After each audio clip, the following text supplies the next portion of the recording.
निरंकार जी, महापुरुषों जी, महापुरुषों बहुत ही सुंदर विचार, निरंकारी संदेश दास रख रहा है आपके समक्ष, आपसे चर्चा से कर रहा है ताकि हमें जानकारी हो और जानकर इस निरंकार प्रभु परमपिता की कृपा प्राप्त हो।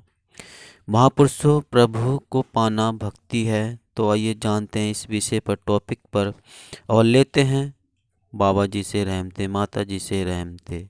तो दास कर रहा है निवेदन, नहीं किया अभी तक चैनल को सब्सक्राइब तो संदेश निरंकारी का चैनल को सब्सक्राइब कर दीजिए और बेल आइकन भी प्रेस कर दीजिए। महापुरुषों, जीव शरीर धारण करके जल, थल और आकाश में जीवन व्यतीत करता है। इंसान अपना जीवन बहुधा जीवन क्रियाओं को पूरा करने में ही व्यतीत करता है। माया में रहते हुए इंसान को खाने पीने, जोड़ने और भोगने के सिवा और भी कुछ करना है, अर्थात भगवान प्राप्ति करनी है। यह समझ इंसान के सिवा किसी में नहीं होती। प्रभु प्राप्ति के लिए इंसान सही गलत जो भी करता है वह उसे भक्ति मानता है।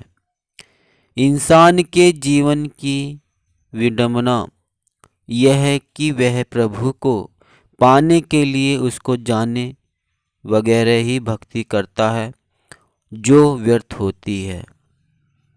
महापुरुषों, भारत संतों भक्तों का देश है।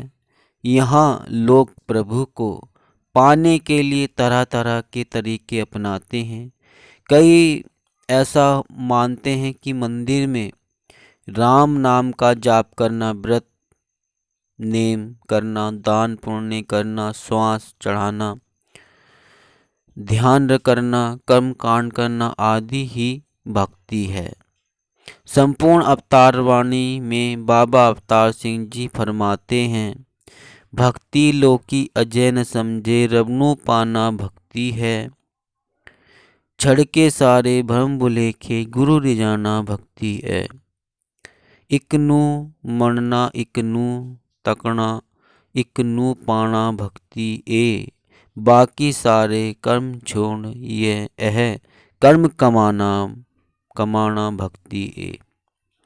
प्रभु को जाने बिना प्रभु की भक्ति भला कैसे संभव हो सकती है। प्रभु की भक्ति के लिए पहले प्रभु को जानना होगा।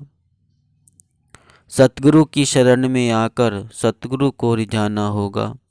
जब सतगुरु खुश होगा तब यह सर्वव्यापी दयालु प्रभु परमात्मा के दर्शन कराएगा।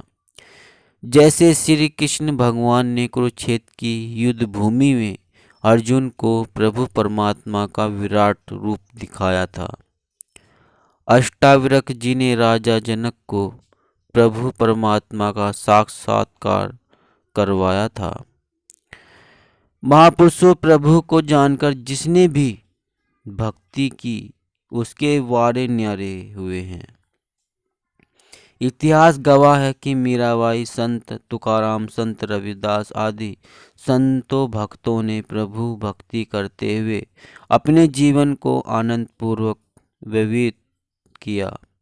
इसलिए हम आज उनके यशोगान करते हैं, उनका नाम सम्मान से लेते हैं, उनके लिए पूजनीय भाव प्रकट करते हैं। परंतु जिन्होंने प्रभु को जाने बगैर भक्ति की, वे सभी न जाने कहाँ खो गए। कहा भी गया है कि माया से जो प्यार करे उसके आसक्त कहते हैं, माया से जो प्यार करे उसे आसक्त कहते हैं, गुरु से जो प्यार करे उसे भक्त कहते हैं। तो महापुरुषों, यहाँ पर बस भक्ति की बात हो रही है, तो हमें इस प्रभु को जानकर ही भक्ति करनी है, तो ही हमारा पारा उतार हो सकता है। और जिसने भी इसको नहीं जाना और भक्ति की, पता नहीं कहाँ खो गए हैं, उनका कोई पता नहीं, व्यर्थ की भक्ति की है।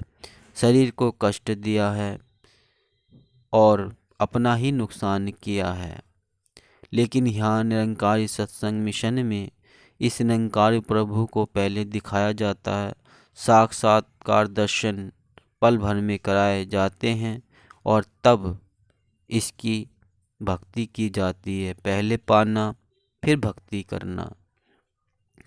हम किसी को भी अनदेखे भक्ति कर रहे हैं और हम जब ध्यान लगाएंगे, किसी का नाम लेंगे, तो जो मस्तिष्क में होता है एक ध्यान रखने वाला, तो हम उसको कैसे देख सकते हैं, कैसे ध्यान लगा सकते हैं। महात्मा जी अपने विचारों में एक बार बताते हैं कि अगर कोई कुंवारी लड़की हो, दास ने सुना था महाराज क्षमा करना, कोई अगर एक कुंवारी लड़की हो और उससे कहा जाए कि अपने पति का ध्यान लगा, अपने पति को देख, तो महापुरुष को कैसे देख सकती है, क्योंकि उसकी तो अभी शादी हुई नहीं, उसे पता ही नहीं कि उसका पति कौन है। और जब शादी हो जाती है, उससे कहें कि भाई पति है, तो उसको पता है कि ये मेरा पति है। तो ऐसे ही इस निरंकार प्रभु परमात्मा का अगर हमें पता ही नहीं है तो हम ध्यान कैसे लगाएंगे।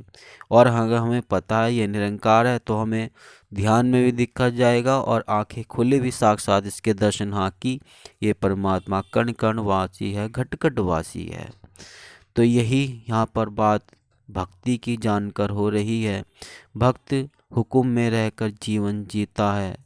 असल में सही वही सच्चा भक्त है जो दातार प्रभु के हुक्म में रहकर अपना जीवन गुजारता है।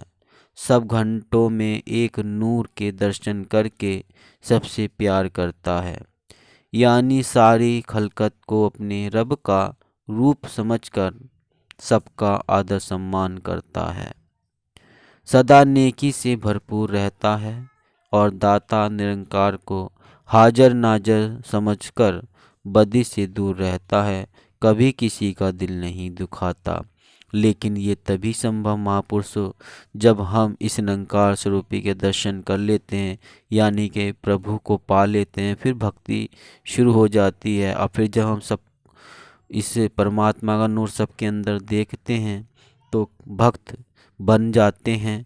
फिर एक ही परमात्मा का अंश समझ पाते हैं, तो कभी किसी का भक्त किसी का भी दिल नहीं दुखा पाते हैं। तो बस यही अरदास, यही भावना कामना की सब संत ऐसे ही प्रभु को जिन्होंने जान लिया अच्छा है, जिन्होंने जाना वो ज्ञान ले ले और ज्ञान लेकर इस निरंकार प्रभु की भक्ति हृदय से मन से करते रहें ताकि हमें सुख प्राप्त हो। बस दास अंत में यही कामना कर रहा है कि सभी की झोली आपकी माता जी सुखों से भरते, आपको भरपूर रहमते माता जी की आप पर होती रहे, आपको सारे संसार के सारे सुख मिले। तो दास अब निवेदन करता है कि अगर नहीं किया अभी तक चैनल को सब्सक्राइब, तो चैनल को सब्सक्राइब कर दीजिए और बेल आइकन भी प्रेस कर दीजिए। दास है मनीष, फिर मिलता हूँ नेक्स्ट वीडियो में। तब तक के लिए आप सभी से आपके चरणों में दास का प्यार भरा धन्य निरंकार जी।